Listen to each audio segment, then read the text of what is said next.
So we are a storytelling people. Story ignites the soul. It helps us understand who we are, what we are, why we are. As I listen to the teachings of Dharma, I appreciate that we use story to inspire, to help each other inquire into the incipient questions, the indwelling nature of the heart. So tonight, I'm going to tell you a story. And I hear from friends that it's a storytelling season. Our ancient ancestors in the winter, as the days were darkening, told stories. I want to thank you in advance for listening to this story. It's been a joy and a process, and very important for me as I'm transitioning out of the monastery to look at my life through this perspective of my spiritual practice and what has been alive since I was a child, and what has been cultivated and what has been let go of. And hopefully someday I'll get to hear your stories. So I'm going to tell you a story, and it's mostly a piecing together of many stories. Stories that were passed down to me from my people. Stories that I gathered as I walked in quiet up and down the length of the creek, as I moved through deer paths, as I listened to sky, as I wandered this earth wearing the various initiation costumes of our culture.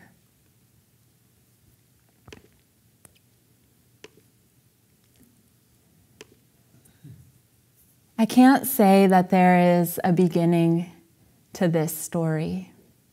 Here, I would like to call in the cosmos, the evolving life force of which we are all a part, as well as the sun, the moon and the stars, the great earth and the open sky, the lands and our early human ancestors, and of course, my parents' desire.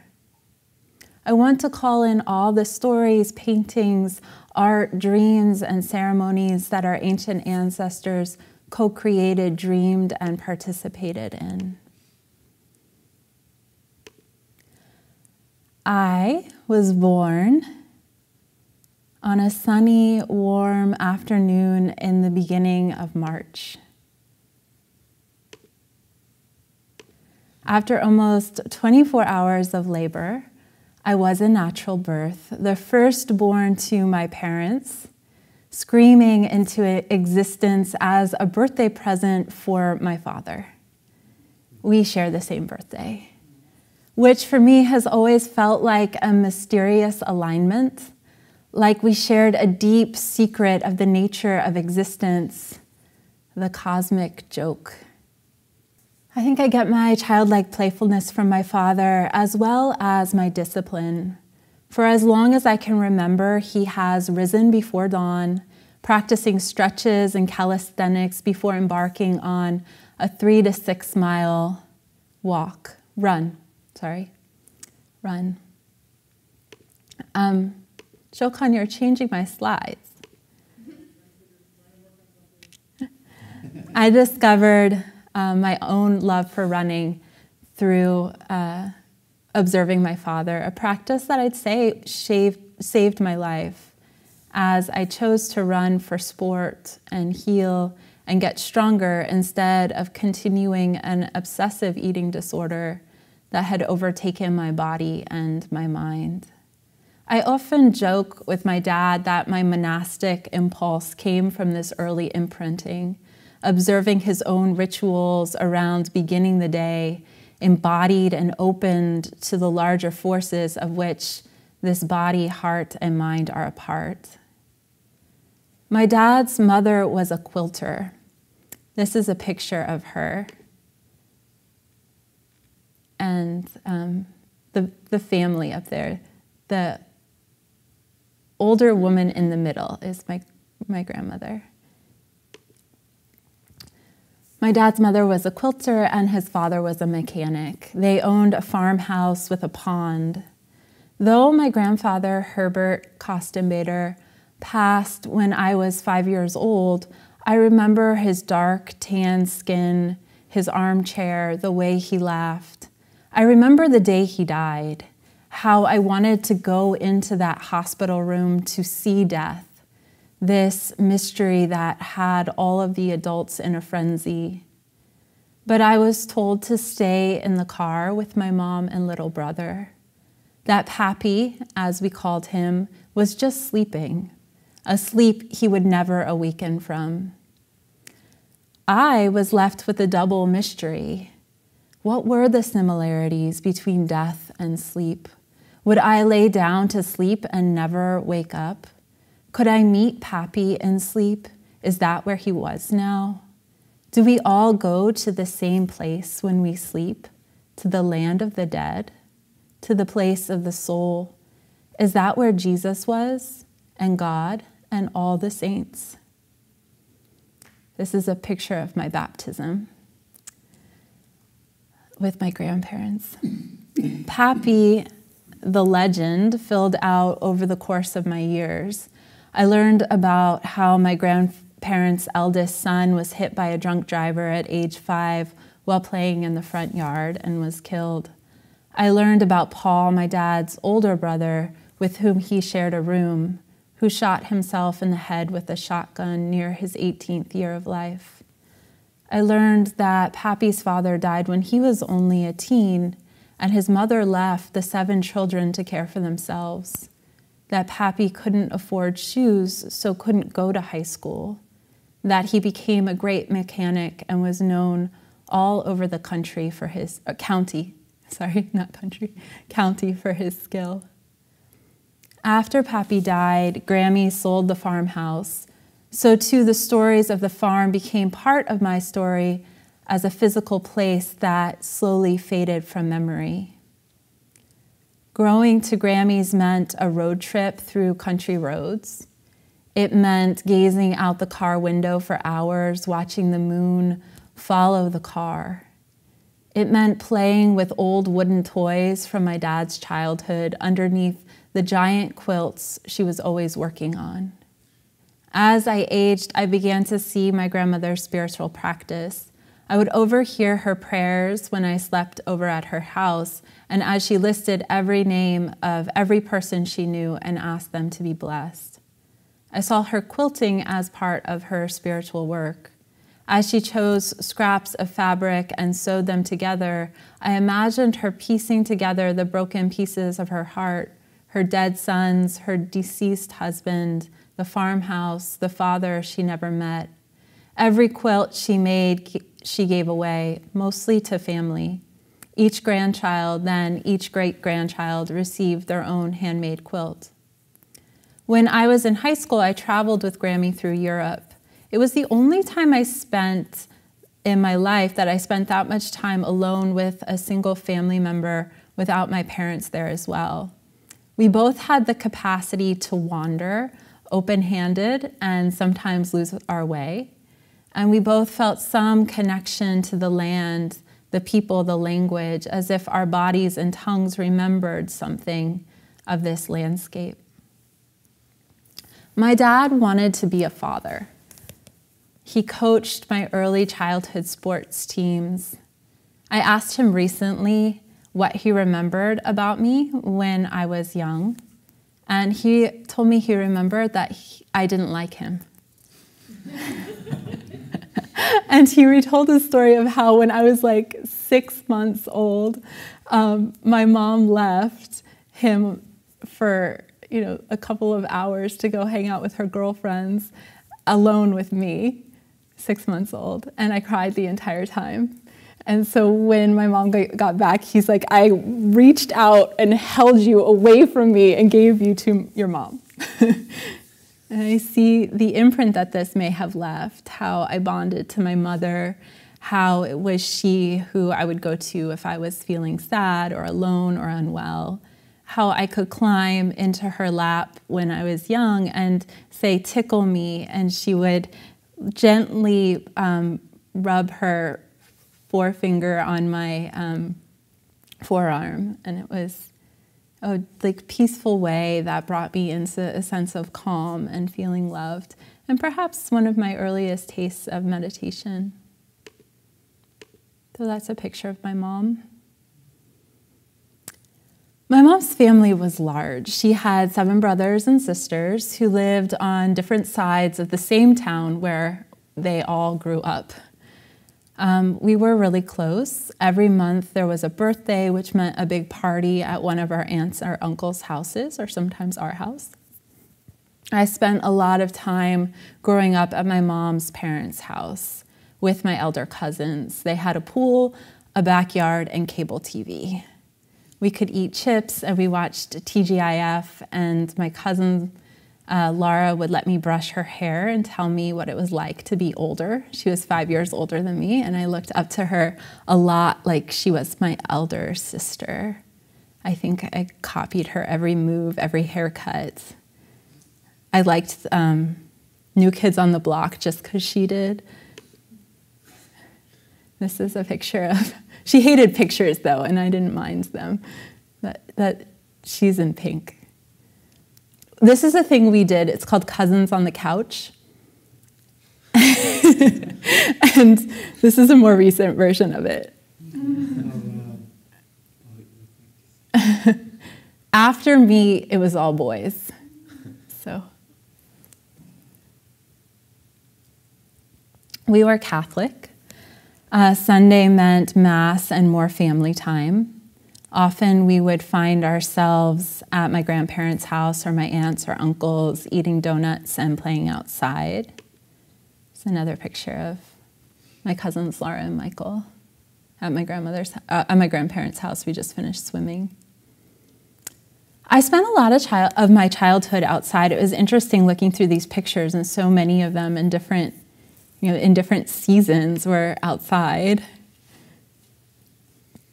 We grew up on the East Coast, so there were seasons, very distinct seasons. My parents' house sat right outside of the suburbs on a very poorly paved dead-end road, where technically we were the only house on the road before the name of the road changed to accommodate the other 3 distant houses before the dead end. There was something strange about this. I loved that we had our own road, and at the same time, it left me feeling isolated and estranged from my friends at school. My brother and I lived in our imaginations. We played dress up and Legos and wiffle ball and stuffed animals and trucks and Barbies. He would let me dress him up. That's us dressing up in my dad's hats. I dressed him up in other costumes too, but my mother wouldn't send me those pictures.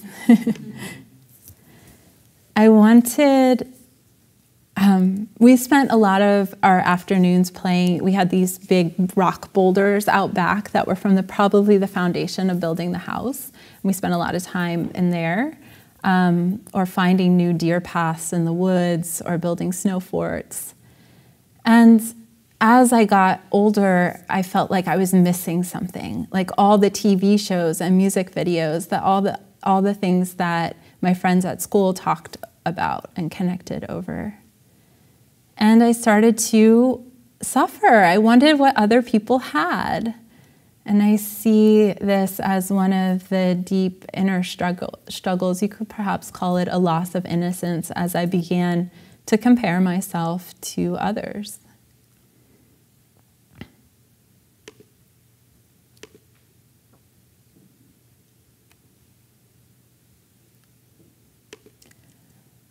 My first day of school was filled with trauma and mystery.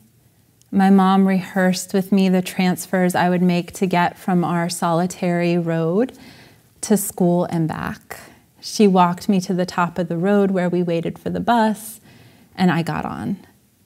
There was no one else there but the bus driver and a much older student sitting all the way in the back.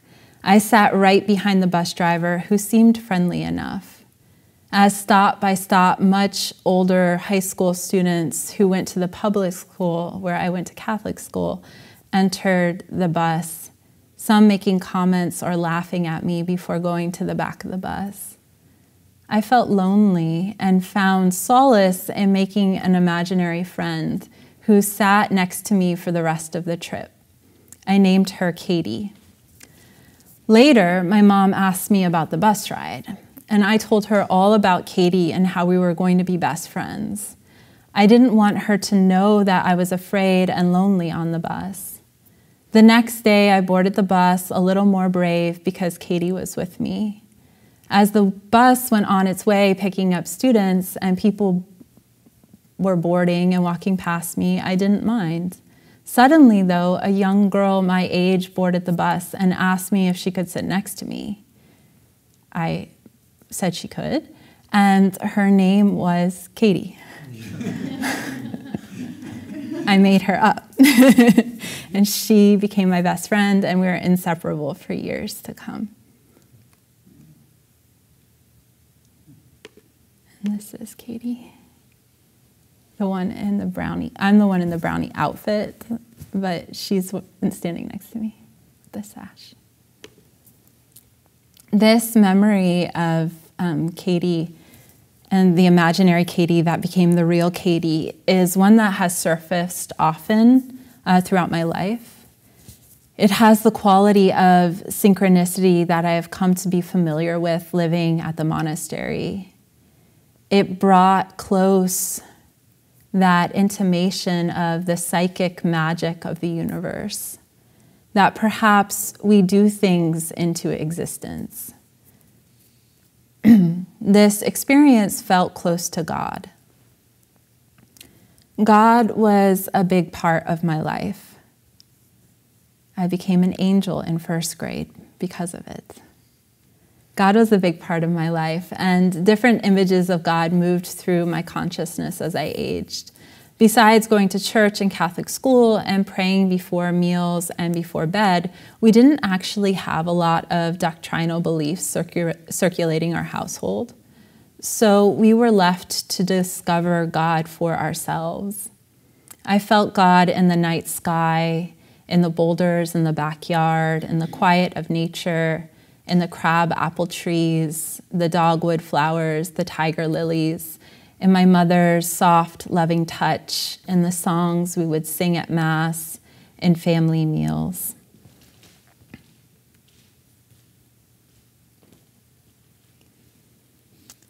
I remember laying in bed after I was old enough to say my own bedtime prayers.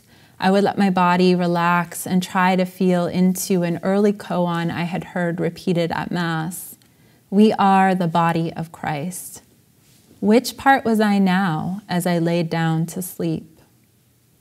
Sleep continued to be a place of mystery and wonder. My mom took us to the planetarium when I was 9, and we watched a documentary on the big screen, looking up at this amazing sky projected on the big screen. We watched a documentary on UFOs, and for years I was obsessed with this phenomena. I felt like they lived in the dark, in the place close to sleep and close to death. And I started having rituals around falling asleep that, were a continuation of my investigation of death from the time that my grandfather had died. Later, I would feel God as the voice in my head telling me if I did something wrong, watching over me, charting my every move. I would try to hide certain thoughts and behaviors from God, like the ugly drawings, the missed foul shots, the anger that built up inside me, the sexual fantasies that began to appear unbidden. I didn't understand anger, but it came out of me unexpectedly, like how an innocent game of horse turned into a fight on the playground with the boys, or how we excommunicated a friend from our group for no reason, really, but because she was bossy and needed to always be right. Or how when Maria told a joke about me, I punched her hard in the face. These episodes weighed on my heart and made me wonder if God knew why anger could have such power over me at times.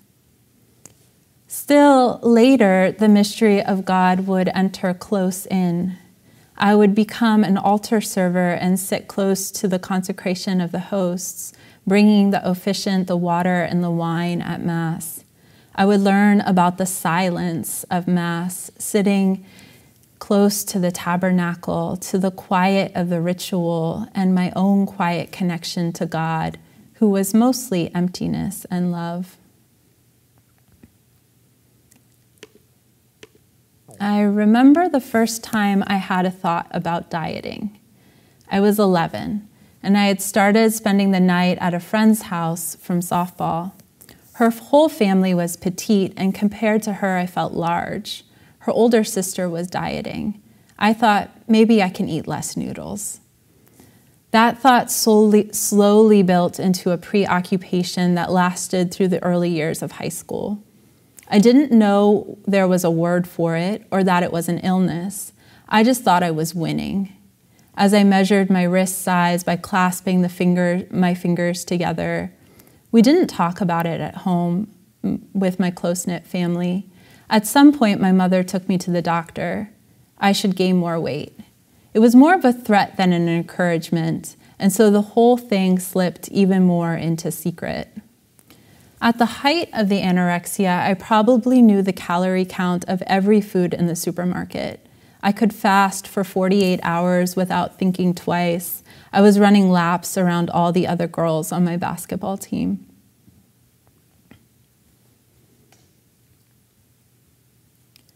Having a secret life made life more interesting. Fasting would put me in an altered state where I felt so light. Perhaps this is what it felt like to be an angel. Middle school was boring. I was reading books during class, skipping class, and spending hours roaming the secret passages of the old school building with my friend Maria, claiming we were in band rehearsal. Besides algebra class with Mr. Moran, there was very little about school that was truly engaging. The boys had started heckling the girls with breasts, and at that point, I was happy to be in control of my own body and not engaged with such oppressive interactions.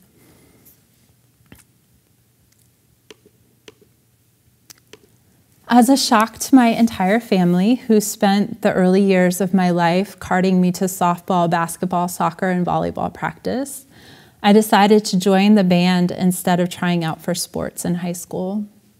Band was more of a social phenomena, and my restlessness eventually had me join the track team freshman year. I remember crossing the finish line after our first 5K with a balance of ease and determination, and the coach looking at me with wonder and amazement and asking, "Why weren't you on the cross-country team this year?"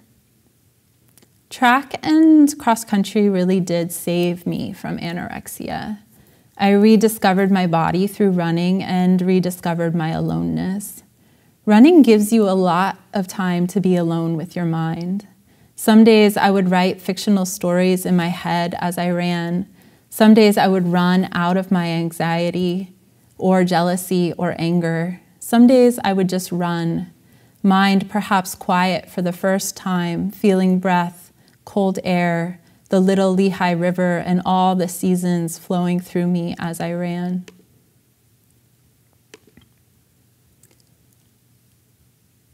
This is a picture of band.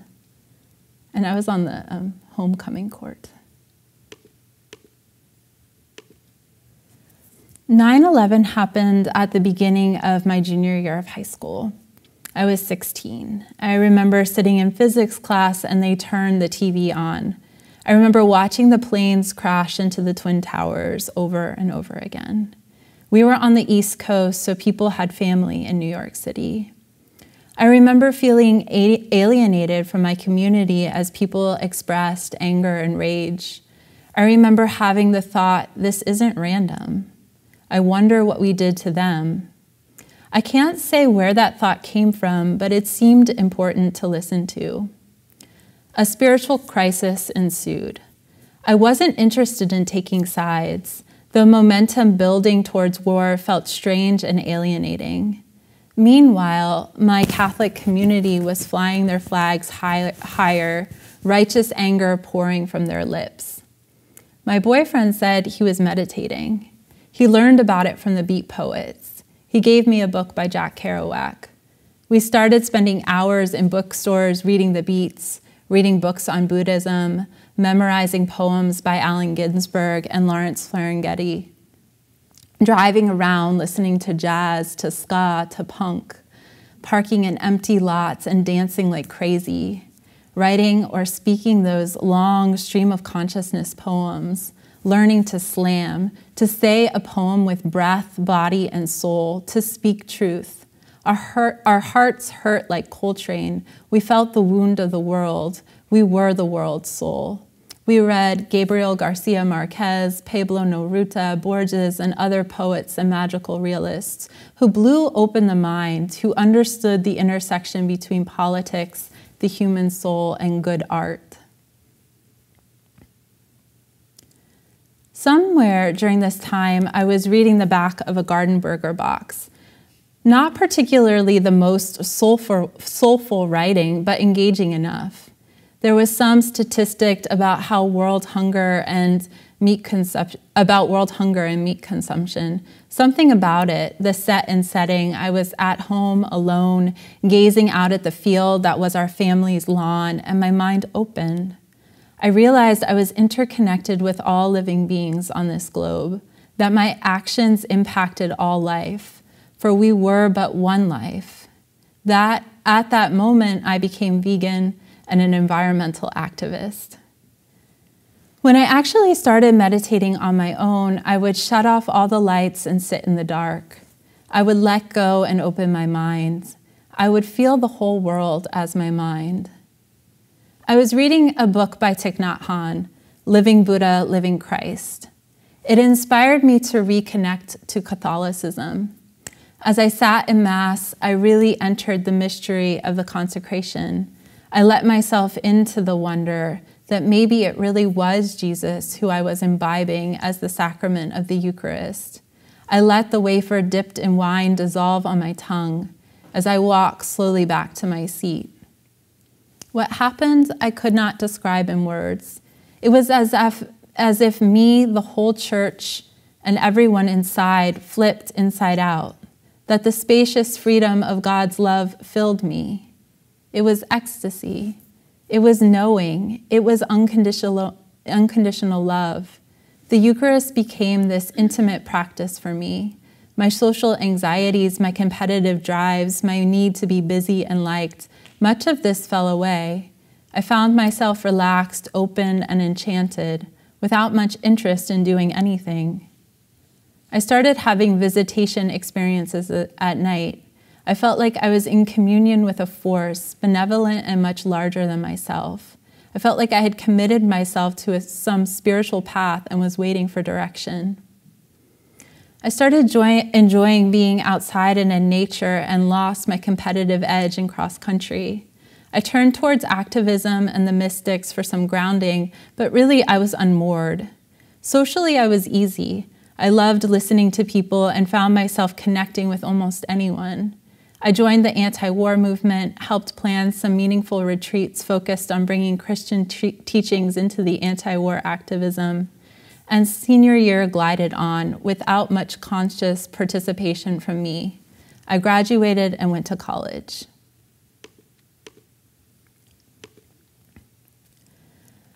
I was interested in the environment, in ecology, in interconnection, in story, in socially sustainable systems, in visionary experience, in meditation, Zen, and dream. I wanted to go to Africa. I switched my major 3 times. I ended up studying human geography and gender studies. My human geography professor was a Buddhist from Sri Lanka. I liked the way he talked about ecological systems, how humans affected the land and environment where they were, and how the environment and land also affected them.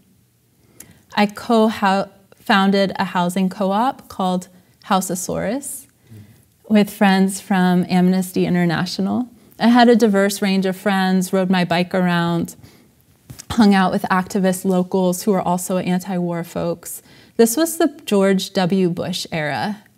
I traveled to South Africa twice, smoked, drank, counseled friends who were having bad trips, had my own bad trips, explored open relationships. Pretty typical college years.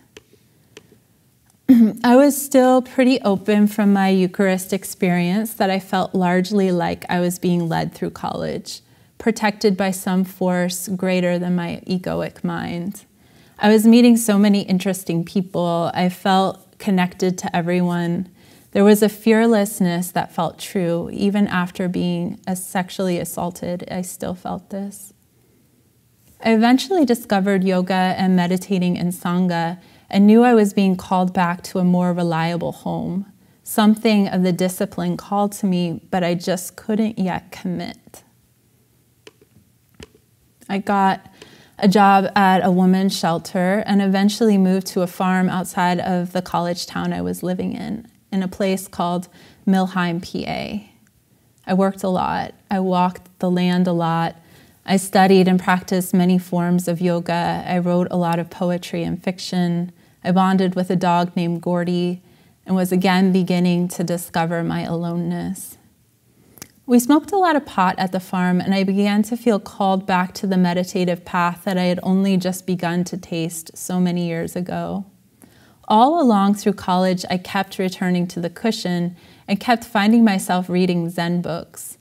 I had started a collection of poems called My First 10,000 Things. There were moments, almost daily, I was taken into the hands of an object as an act of divine love.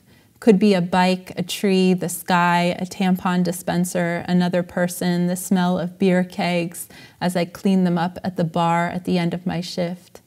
I was remembering this place as home, yet my life didn't seem to match my values, my inner sense of truth. A major life change was in the works, and I was in waiting.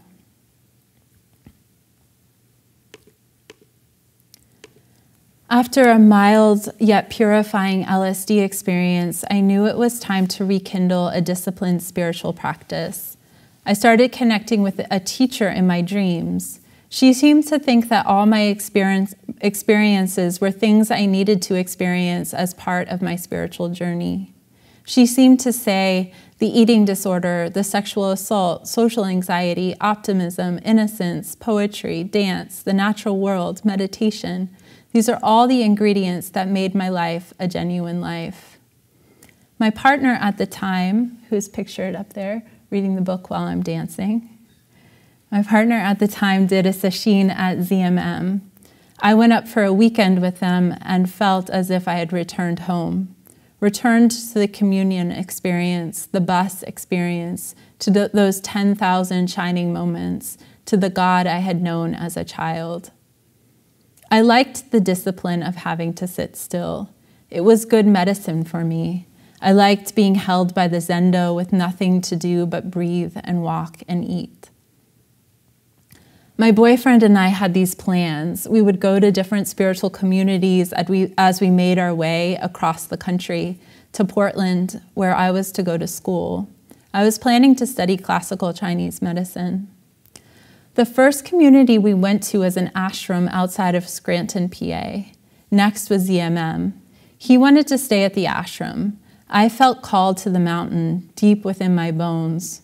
We split, and I pursued this flirtation with Zen that had been ongoing now for over 6 years. My month at ZMM was healing. I was rediscovering my aloneness.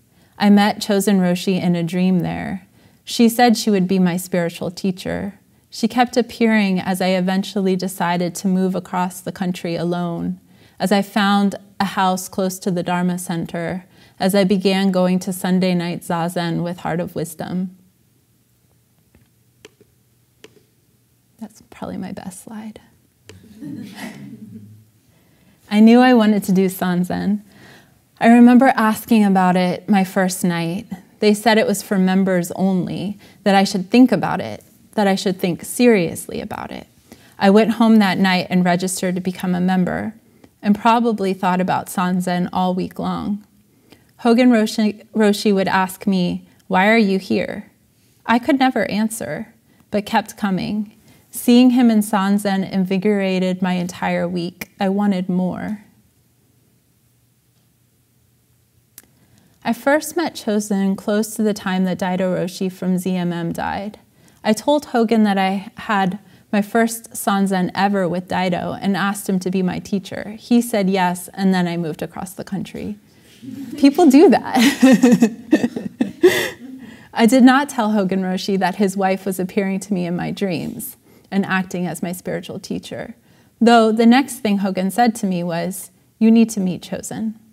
She was sitting on a couch, surrounded by students. Somebody brought me over to her. I remember saying something to her about the sky in Portland being so dynamic. I appreciate this memory because for a moment, perhaps, we were both reflecting together on the big sky. It was September, before the rains came. I moved to the monastery 10 months later. I thought I would stay for a year.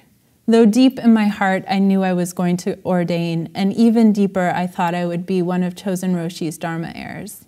I felt this in my bones. I also had dreams where I was wearing golden robes and being asked Zen testing questions. I remember Chosen Roshi's guided meditation where we became the entire night sky, how it felt like a deep memory I had from childhood, from before I was born, something ancestral.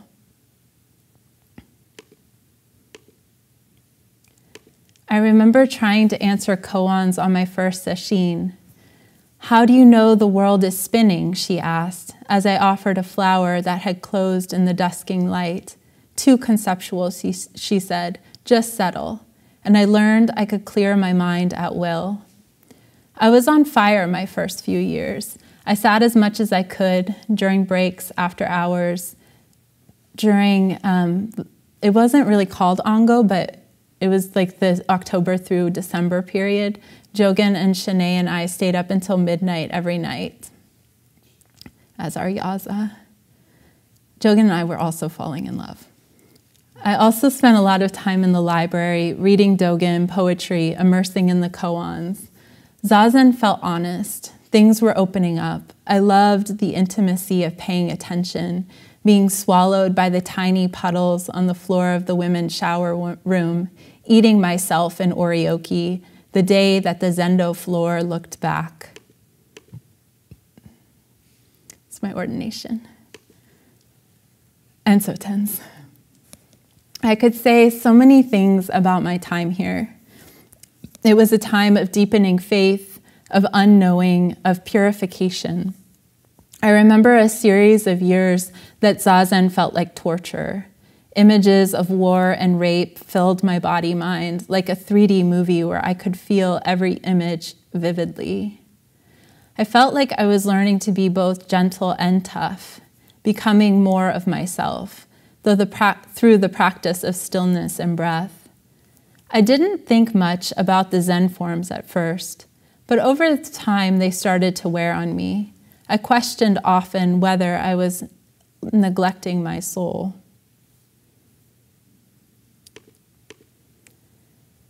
Preparing for this talk, I found a box of dream journals, poetry notebooks, watercolors, and paintings of naked women. These were the soul practices I kept hidden.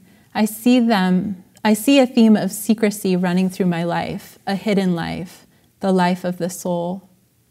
Once I ordained, I poured a lot of energy into Sangha practice and slowly started beginning to teach.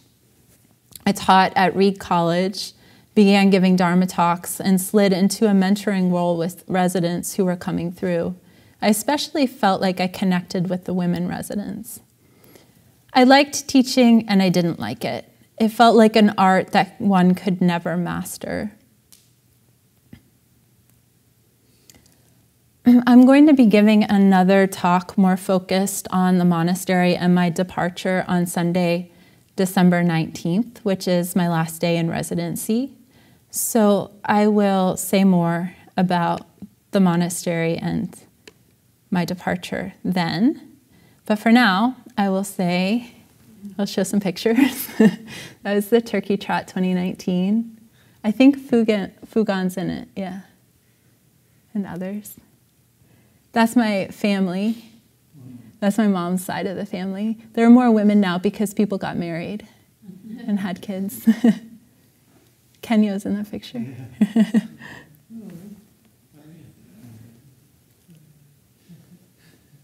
find Kenyo.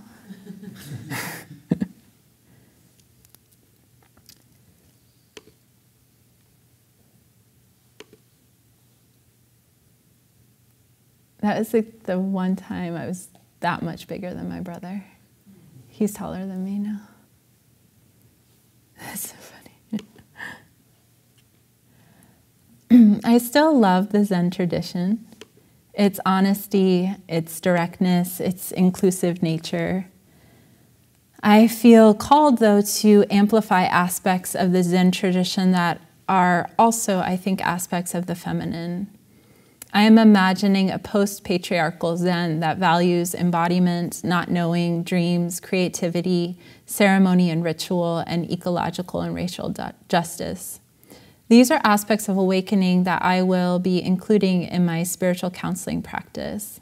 I feel drawn to being a student of the world's soul and the heart of the cosmos. I see my departure as a continuation of my deep love of the mystery, the psychic, the visionary.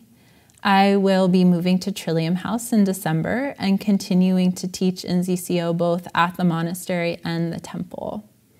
As I said, I'm also starting a spiritual counseling practice where I can work one-on-one with people, and I'm open to exploring how my training can contribute to awakening around the ecological crisis and the evolution of our species.